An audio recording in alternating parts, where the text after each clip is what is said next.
Hello बच्चों, welcome you all again to your physics channel physics I am your physics teacher Hemant Chaudhary. आज हम लोग पढ़ने जा रहे हैं करंट इलेक्ट्रिसिटी का लेक्चर नंबर 4। पहले आप लोग इस रिलेशन में देखिए यहाँ पे क्या लिया है, ये मैंने नहीं कराया था, इस रिलेशन में अभी इसको करा रहा हूँ। उसके बाद हम लोग न्यूमेरिकल में जाएंगे। यहाँ पे क्या बोला है, देखो relation between current density and electric field. ये कभी कभी आप लोगों को न्यूमेरिकल करने के लिए आ सकता है और नहीं तो एमसीक्यू में दिया जा सकता है इसको, तो इसलिए मैंने इसको करके दे दिया आप लोगों को। देखो सपोज हमारे पास ऐसे कंडक्टिंग वायर है, इस कंडक्टिंग वायर के ऊपर यहाँ पे हम लोगों ने यहाँ पे टर्मिनल पोटेंशियल डिफरेंस कनेक्ट कर दिया एक पोटेंशियल डिफरेंस सोर्स के साथ। ये है वी, पॉजिटिव टर्मिनल और नेगेटिव टर्मिनल। तो तब क्या होगा, यहाँ पे इलेक्ट्रिक फील्ड प्रोड्यूस होगा। और ये जो कंडक्टिंग वायर है इसका लेंथ क्या है, एल। तो बच्चों आप लोग ये तो पता ही है, जो इलेक्ट्रिक फील्ड और पोटेंशियल का जो रिलेशन है वो है E equal to V by L. तो इससे हमको मिलेंगे V equal to E L.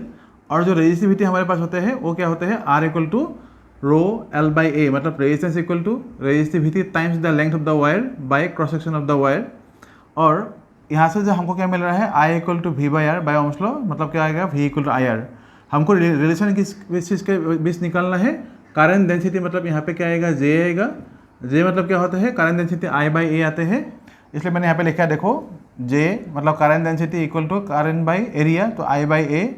और आई मतलब क्या होगा, इस रिलेशन हमको देखेंगे I equal to V by R, तो मैंने लिख दिया वी बाई आर। ए पहले से यहाँ पे था, और ये जो वी मिला है, वी मतलब क्या है यहाँ पे, ई इंटू एल। तो यहाँ पे वी के जगह पे हम लोग लिख दिया ई इंटू एल, यहाँ तो हो गया। उसके बाद करंट जैसे ये जो है जे यहाँ पे लिख दिया। ये एक्सप्रेशन यहाँ पे अगर हम लोग देखेंगे, ये ई और एल पहले से ही था। आर का जो एक्सप्रेशन था, आर मतलब क्या था, रो इंटू एल बाई ए। इस रिलेशन को हम लोगों ने यहाँ पे इम प्लस ऑफ आर यहाँ पे पुट कर दिया। पुट करने से क्या आएगा, रो इंटू एल नीचे रह गया और इसका जो ए था, ए ऊपर चला गया। तो क्या होगा, ए एल एल कैंसिल होगा, तो फाइनली क्या रहेगा, ई बाई रो, मतलब ये हुआ ई बाई रो। और रो मतलब क्या होता है, रेजिस्टिविटी होता है, और रेजिस्टिविटी का जो रेसिप्रोकल होता है वो क्या होता है, कंडक्टिविटी। तो यहाँ पे लिख दिया, इसलिए ई बाई रो मतलब क्या आएगा, conductivity times the electric field. तो फाइनली करंट डेंसिटी और इलेक्ट्रिक फील्ड का जो रिलेशन आ रहा है वो क्या आ रहा है, J equal to conductivity times the electric field, मतलब J equal to sigma into the electric field. तो यही आप लोग का relation between current density and electric field. इसको आप लोग अच्छे से करके रखिए, और इसका न्यूमेरिकल में दूंगा कुछ देर बाद। पहले इस न्यूमेरिकल को देखो। अभी इस न्यूमेरिकल में क्या दिया है, देखो क्वेश्चन है, when a potential difference of 5 volt is applied across a wire of length 0.1 metre. मतलब यहाँ पे हमको क्या दिया हुआ है, अभी पोटेंशियल डिफरेंस V जो है वो दिया है V इक्वल टू 5 वोल्ट। उसके बाद जो लेंथ दिया है वो है 0.1 मीटर। उसके बाद दिया है the drift speed of electron is VD, मतलब VD दिया हुआ है ये 2.5 इंटू 10⁻⁻4 मीटर पर सेकेंड। उसके बाद क्या बोला है, if the electron density in the wire is 8 into 10⁻28, मतलब यहाँ पे इलेक्ट्रॉन डेंसिटी मतलब हम लोग लेंगे N। तो N मतलब क्या आएगा यहाँ पे 8 इंटू 10⁻28 मीटर पर क्यूब दिया हुआ है। और हमको चाहिए क्या, calculate the resistivity of the material. तो रो हम लोग को चाहिए रेजिस्टिविटी ऑफ द मटेरियल। तो इसके लिए हमारे पास जो रिलेशंस है वो क्या है, सपोज हमारे पास R इक्वल टू क्या होते हैं, रो एल बाई ए आते हैं। उसके बाद करंट का रिलेशन जो है क्या है, I equal to drift velocity को रिलेट करके करंट का रिलेशन क्या आते हैं, I equal to N into charge of electron, N E A into we D आते हैं, ये आते हैं।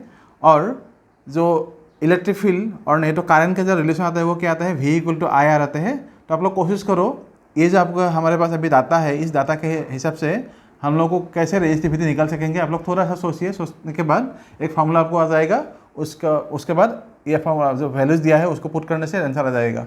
आप लोग थोड़ा सा सोच के देखिए कैसे हम लोग कर सकते हैं इसको।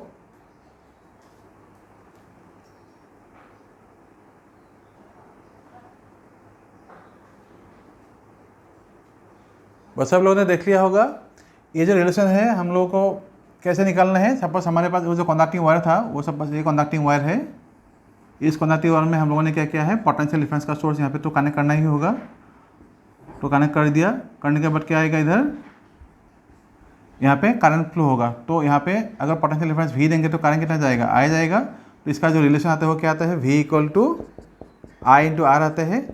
I के जो रिलेशन था वो आप लोग यहाँ पे पुट कर दो, क्या मिलेगा, I इक्वल टू आएगा N इंटू ई इंटू ए इंटू यहाँ पे क्या आएगा VD।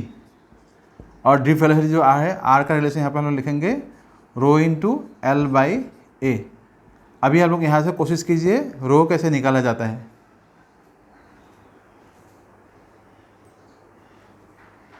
तो यहाँ से क्या होगा, अभी ए कैंसिल हो जाएगा, उसके बाद क्या रहेगा, रो यहाँ पे रहेंगे, तो रो इक्वल टू क्या आएगा, भी और नीचे जाएगा एन ई, यहाँ पे आएगा वी डी, मतलब D velocity into the length of the wire. अभी वैल्यूज पुट कर जाइए, यहाँ पे जो भी दिया हुआ है आप लोगों को आंसर आ जाएगा। तो भी मतलब क्या था, पोटेंशियल डिफरेंस वो था 5 volt by number density of electron, क्या था, number density of electron N, मतलब यहाँ पे था 8 इंटू 10⁻28। उसके बाद क्या था, इलेक्ट्रॉन का चार्ज 1.6 इंटू 10⁻−19। उसके बाद क्या आएगा, डी वेलोसिटी वी डी है ये, पुट करो 2.5 इंटू 10⁻⁻4। और फाइनली जो है यहाँ पे आएगा लेंथ मतलब क्या है 0.1 मीटर, तो यहाँ पे आएगा 0.1 मीटर। तो उसको आप लोग करके देखो रिजल्ट कितना आ रहा है। मैं इस पार्ट को यहाँ पे थोड़ा सा यहाँ से लेके यहाँ पे आ रहा हूँ। तो रेजिस्टिविटी रो इक्वल कितना आएगा, आप लोग कोशिश करके देखिए। इसका सिर्फ सिंपल सा कैलकुलेशन से आप लोगों से आराम से हो जाएगा। देखिए करके कैसे निकालते हैं।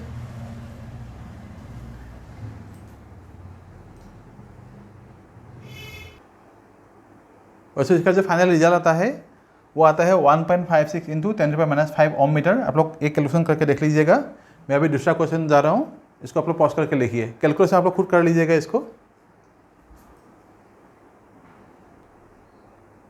वैसे क्वेश्चन को देखो, question number 2, calculate the electric field in A copper wire having cross sectional area 2.0 millimetre square carrying a current of 1 ampere, carrying a current of 1 ampere.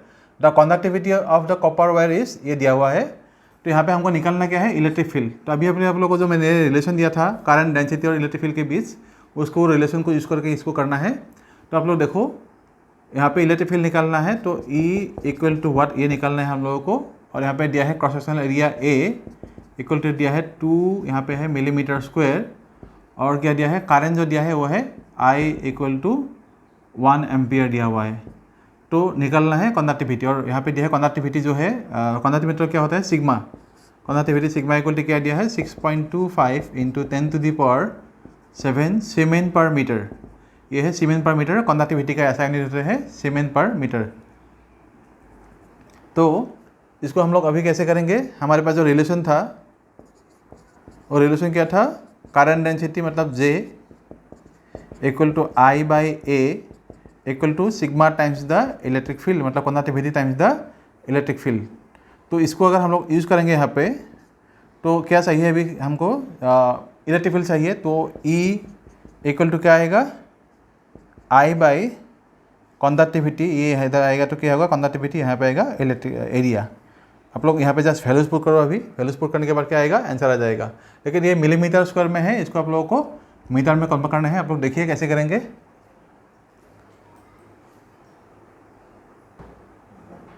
तो इसको कैसे करेंगे, ये जो मिलीमीटर भी हमारे पास है, 1 मिलीमीटर मतलब क्या होता है, 1 मिलीमीटर को अगर हम लोग मीटर में कन्वर्ट करेंगे तो क्या आएगा, 10⁻³ मीटर आएगा। अभी मिलीमीटर स्क्वायर यहाँ पे दिया है ना, 2 को छोड़ो, सिर्फ मिलीमीटर जो यूनिट है, यूनिट को हमको कभी कन्वर्ट करना है। तो अगर यहाँ पे हम लोग मिलीमीटर स्क्वायर देंगे, इसमें भी क्या होगा, 10⁻⁻6 यहाँ पे स्क्वायर आ जाएगा। दैट मीन्स यहाँ पे जो एरिया भी हमारे पास है ए का वैल्यू हम लोग क्या लिखेंगे, 2 इंटू 10⁻6 मीटर स्क्वायर लिखेंगे। इसी को आप लोगों को यहाँ पे फॉर्मूला में पुट करना है। तो करंट अभी जो है हमारे पास क्या है, 1 एम्पियर। कंडक्टिविटी दिया है ऑलरेडी 6.25 इंटू 10⁻7 और एरिया है हमारे पास 2 इंटू 10⁻6। इन सभी को आप लोग पुट करने से तो इलेक्ट्रिक फील्ड कितना आएगा, आप लोग देखो करके। वैसे इसका आंसर आ गया। इसको देखो क्या आएगा आंसर, 1/2 और 6.25 क्या आएगा, यहाँ पे आएगा 12.5 इंटू यहाँ पे है 10⁻, यहाँ पे आएगा 1, मतलब 10 आएगा। मतलब यहाँ पे क्या होगा, इसको अगर करेंगे तो इलेक्ट्रिक फील्ड E, मैं यहाँ से लेके यहाँ तक जा रहा हूँ, तो electric field E equal to क्या आएगा, 1/12.5 है। और यहाँ पे ऑलरेडी 10 हमारे पास है, मतलब क्या आएगा नीचे 125 आएगा। तो 125 से 1 को अगर हम लोग डिवाइड करेंगे तो वैल्यू कितना आएगा आप लोग देखो खुद करके, इसको करने से कितना आएगा वैल्यू देखो खुद करके। आंसर आना चाहिए आप लोगों को 8 इंटू 10⁻³ न्यूटन पर कूलम। इसको आप लोग करके देखिए आंसर। तो आंसर इसका आ गया। अभी इस क्वेश्चन को देखो, क्वेश्चन नंबर 3। यहाँ पे क्या बोला है, if free electron of copper is 8.6, मतलब यहाँ पे फ्री इलेक्ट्रॉन डेंसिटी मतलब फिर से इसका एन का वैल्यू दिया है, तो ये वैल्यू है 8.6 इंटू 10⁻28 पर metre cube and resistivity of copper at room temperature is 1.7 into 10⁻6 ohm metre. Find the relaxation time. और उसके लिए हमारे पास दिया हुआ है mass of the electron M E equal to 9.1 into 10⁻31 kg and electron का चार्ज दिया है ये। इस फार्मूला में हमको दिया क्या है, एन इक्वल टू दिया हुआ है 8.6 इंटू 10⁻28, उसके बाद मास ऑफ इलेक्ट्रॉन दिया हुआ है और उसके बाद क्या दिया है ये रेजिस्टिविटी रो दिया हुआ है। रो मतलब क्या है हमारे पास 1.7 इंटू 10⁻6 ओम मीटर और मास ऑफ इलेक्ट्रॉन दिया हुआ है एम ई इक्वल टू क्या चाहिए 9.1 इंटू 10⁻31 kg और चार्ज ऑफ इलेक्ट्रॉन दिया हुआ है, ये kg लिखो, और चार्ज ऑफ इलेक्ट्रॉन दिया है आप लोगों को 1.6, ये नहीं लिखूंगा। अभी ये हो गया। अभी चाहिए क्या था, रिलैक्सेशन टाइम चाहिए था, ताऊ चाहिए हम लोगों को, रिलैक्सेशन टाइम ताऊ चाहिए। तो ये अभी जो हमारे पास दिया हुआ है इलेक्ट्रॉन का चार्ज, वो सब मिला के अगर हम लोग देखेंगे तो यहाँ पे जो फार्मूला आता है हमारे पास, अभी पैरामीटर क्या क्या है, N, rho, M, relaxation time and electric field. तो यहाँ पे देखो रिलेशन यहाँ पे क्या है, एम, एन, ई, ताऊ और रो। मतलब यहाँ पे जो जो पैरामीटर दिया हुआ है वो क्या दिया है, नंबर डेंसिटी यहाँ पे एन है, चार्ज ऑफ इलेक्ट्रॉन ई यहाँ पे है, रिलैक्सेशन टाइम यहाँ पे है, मास ऑफ इलेक्ट्रॉन यहाँ पे दिया हुआ है। मतलब ये सारे पैरामीटर मिला के जो फार्मूला हमको अभी है वो है फार्मूला ये। तो इसमें से हमको क्या चाहिए, रिलैक्सेशन टाइम चाहिए ताऊ। तो अगर इस फार्मूला का हम लोग यहाँ पे यूज़ करेंगे तो क्या आएगा, ताऊ यहाँ पे ले आओ, रो उस तरफ ले जाओ, तो फार्मूला में दिखने में कैसे दिखेगा, directly tau equal to mass by N E square, यहाँ पे आएगा रेजिस्टिविटी। अभी जस्ट वैल्यूज पुट करो, एम आएगा 9.1 इंटू 10⁻31 kg, एन का वैल्यू आएगा 8.6 इंटू 10⁻28, उसके बाद चार्ज आएगा 1.6 इंटू 10⁻19 कूलम, यहाँ पे आएगा स्क्वायर, क्योंकि फार्मूला में यहाँ पे स्क्वायर दिया हुआ है। और रेजिस्टिविटी का जो पार्ट था वो क्या था, 1.7 इंटू 10⁻6 था। अभी इन सबको आप लोग खुद से करो, करके आंसर निकालो। आंसर कितना आता है देखो,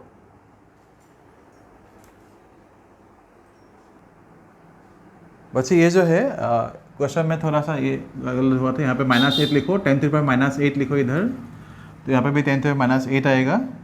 रेजिस्टिविटी ऑफ कॉपर वायर वो आता है -8, तो यहाँ पे आएगा ये। तो उसके बाद ये करने से क्या आएगा आप लोगों का आंसर आएगा 2.43 इंटू 10⁻14। ठीक है, तो यहाँ तक आप लोग का आंसर आना चाहिए। इसको आप लोग देखो करके क्या आ रहा है, 2.43 इंटू 10⁻14। और क्योंकि रिलैक्सेशन टाइम के बारे में बोले हैं, यहाँ पे हम लोग लिखेंगे सेकंड। हो गया, इन दोनों को आप लोग पॉज करके लिखो, मैं और दूसरा क्वेश्चन दे रहा हूँ।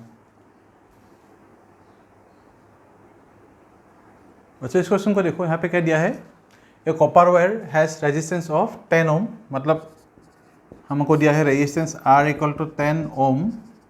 उसके बाद क्या दिया है, having an area of cross section 1 millimetre square, मतलब ए दिया हुआ है 1 मिलीमीटर स्क्वायर। इसको मीटर में कन्वर्ट करने से क्या आएगा, 1 इंटू 10⁻6 मीटर स्क्वायर लगा लो। उसके बाद आएगा potential difference of 10 volt, potential difference of 10 volt exist across the wire, मतलब यहाँ पे पोटेंशियल डिफरेंस दिया है V इक्वल टू दिया है 10 वोल्ट, 10 वोल्ट सिंपली V लिख दो। उसके बाद क्या बोला है, कैलकुलेट द ड्रिफ्ट स्पीड, मतलब हमको चाहिए VD। और क्या दिया है, इलेक्ट्रॉन पर क्यूबिक मीटर, मतलब इलेक्ट्रॉन डेंसिटी, ड्रिफ्ट वेलोसिटी निकालना है। और नंबर डेंसिटी ऑफ इलेक्ट्रॉन क्या दिया है, 8 इंटू 10⁻28 पर मीटर क्यूब। अभी हमारे पास क्या दिया है, करंट तो नहीं दिया है इसमें, तो हमको जो जो वैल्यू दिया है वो क्या है, R, A, V, N और VD, ड्रिफ्ट वेलोसिटी। तो इससे अगर हम लोग देखेंगे तो कैसे निकालेंगे आप लोग देखो, जो डाटा दिया हुआ है इसके बाद फार्मूला क्या आता है वो आप लोग सोचो एक बार।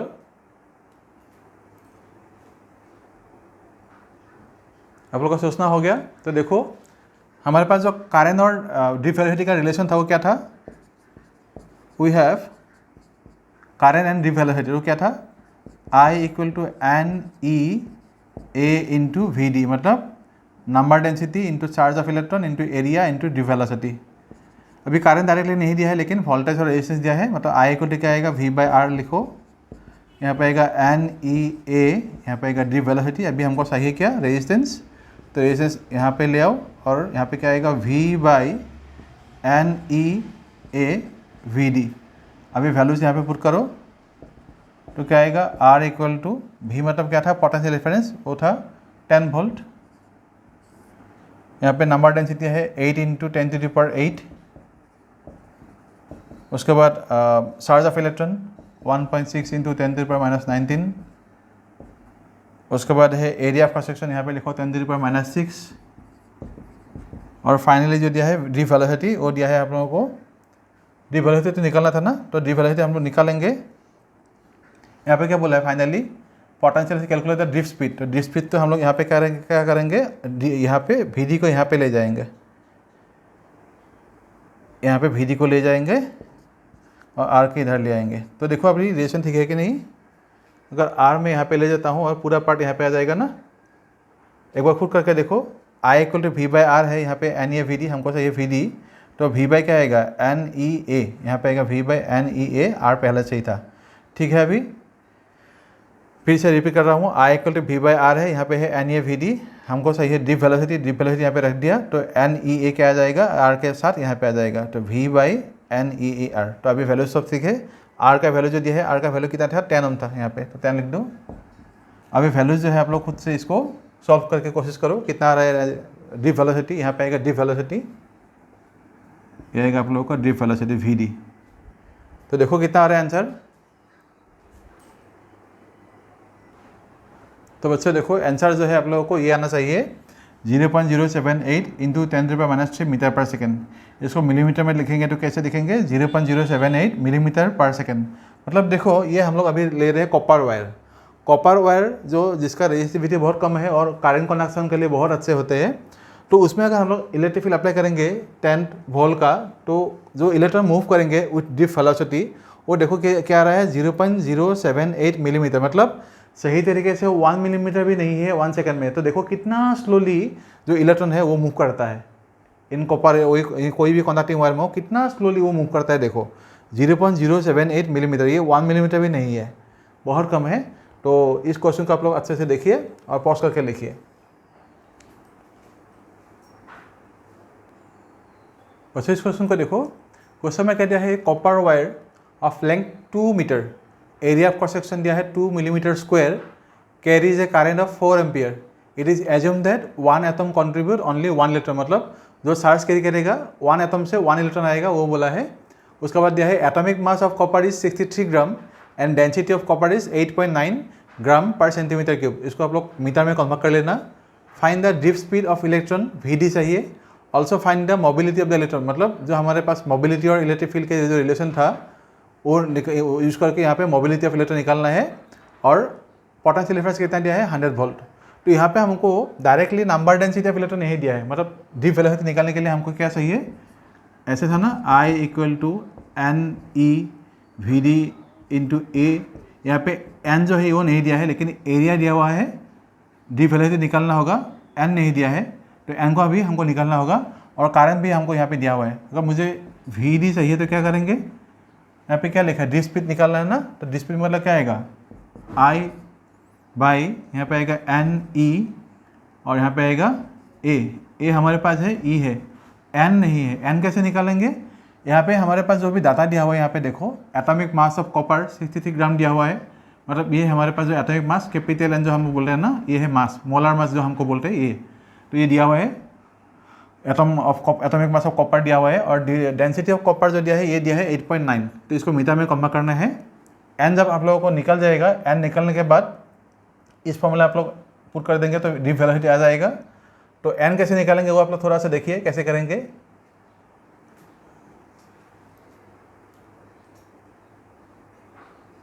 अच्छा अभी यहाँ पे देखो मैंने ये लिख के दिया है आप लोगों को, जो डाटा दिया था, करंट मतलब 4 ampere, area of cross section दिया था 2 मिलीमीटर स्क्वायर, सो इसको मीटर में कंपेयर करने से क्या आएगा 2 मिलीमीटर स्क्वायर दिया है, इसलिए 2 इंटू 10⁻⁻6 आएगा। और यहाँ पे क्या आएगा, मास 63 ग्राम में दिया था, किलोग्राम में कंपेयर करना है तो डिवाइड बाय 1000 10⁻³ kg हो गया। वोल्टेज ऑलरेडी दिया था 100 वोल्ट। डेंसिटी दिया था 8.9 ग्राम पर सेंटीमीटर क्यूब, उसको मीटर में कंपेयर करने से क्या आएगा और किलोग्राम में तो आएगा 8.9 इंटू 10⁻³ पर मीटर क्यूब। यहाँ पे लिखो किलोग्राम पर मीटर क्यूब। फाइनली ये सब वैल्यू अगर हम लोग नंबर डेंसिटी के फॉर्मूला में उपयोग करेंगे, एन इक्वल टू क्या आएगा, Avogadro number into density of the जो मेटल दिया है, डेंसिटी ऑफ एटम यहाँ पे बोलेंगे, डेंसिटी ऑफ द मेटल, तो divide by the mass of the atomic mass of the copper और मेटल। तो ये सब वैल्यू पुट करने के बाद आप लोगों को जो एन है, एन का वैल्यू मिल जाएगा 8.5 इंटू 10⁻28। तो इस फॉर्मूला जो पार्ट है इसको आप लोग इस फॉर्मूला में अप्लाई कर देना, सबको यहाँ पे अभी दिया ही हुआ है। तो D velocity V D equal to क्या आएगा, करंट का वैल्यू दिया था 4 एम्पियर, एन आप लोगों को मिल गया 8.5 into 10⁻28 into charge of electron आ गया 1.6 इंटू 10⁻⁻19। एरिया आप लोगों के पास है अभी 2 इंटू 2 मतलब 4 आएगा इंटू 10⁻⁻6। ये सभी वैल्यू आप लोग पुट करने के बाद कैलकुलेशन आप लोग करो, आंसर कितना आ रहा है देखो। उससे भी यहाँ पे देखो, तो डी वेलोसिटी हम लोगों ने निकाल लिया, यह है 7.35 इंटू 10⁻⁵ मीटर पर सेकेंड। उसके बाद मोबिलिटी निकालना था, तो मोबिलिटी के लिए हम लोग क्या लिखेंगे, mu equal to D velocity by electric field आता है, लेकिन यहाँ पे हमारे पास डायरेक्ट इलेक्ट्रिक फील्ड दिया नहीं है, तो इसका रिलेशन जो है इलेक्ट्रिक फील्ड और पोटेंशियल के बीच जो रिलेशन था वो क्या है, V/L E equal to V/L। इसको हम लोग यहाँ पे पुट करने से क्या आएगा, L ऊपर जाएगा डिनोमिनेटर में और न्यूमरेटर में, और V नीचे रहेगा। तो अभी तो वैल्यूज दिया हुआ है, लेंथ यहाँ पे दिया है हम लोगों को, लेंथ दिया है कॉपर का 2 मीटर, तो लेंथ यहाँ पे आप लोग कहीं पे लिख लेना। तो यहाँ पे suppose L equal to 2 metre लिख देते हैं। तो और पोटेंशियल डिफरेंस हमारे पास ऑलरेडी था 100 वोल्ट, तो पुट करने से फाइनली जो आंसर आएगा वो आएगा 1.47 इंटू 10⁻⁻6 मीटर स्क्वायर पर वोल्ट पर सेकेंड।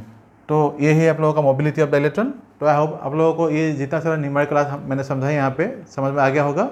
इन सब न्यूमेरिकल अच्छे से आप लोग कोशिश कीजिए, प्रैक्टिस कीजिए घर में बिना देखे, उसके बाद फिर से सोल्यूशन देखें, तो आप लोगों को कॉन्सेप्ट अच्छे से आ जाएगा इन सब का। नेक्स्ट वीडियो में जो है हम लोग रेजिस्टेंस के ऊपर कुछ न्यूमेरिकल करेंगे, और जो नेक्स्ट टॉपिक है इसके बाद ओम्स लॉ के जो नॉनोमिक डिवाइस होते हैं वो क्या होते हैं, वो सब हम लोग पढ़ेंगे अच्छे से। तो वीडियोज़ को फॉलो करते रहिए और घर में अच्छे से पढ़ते रहिए। Thank you so much.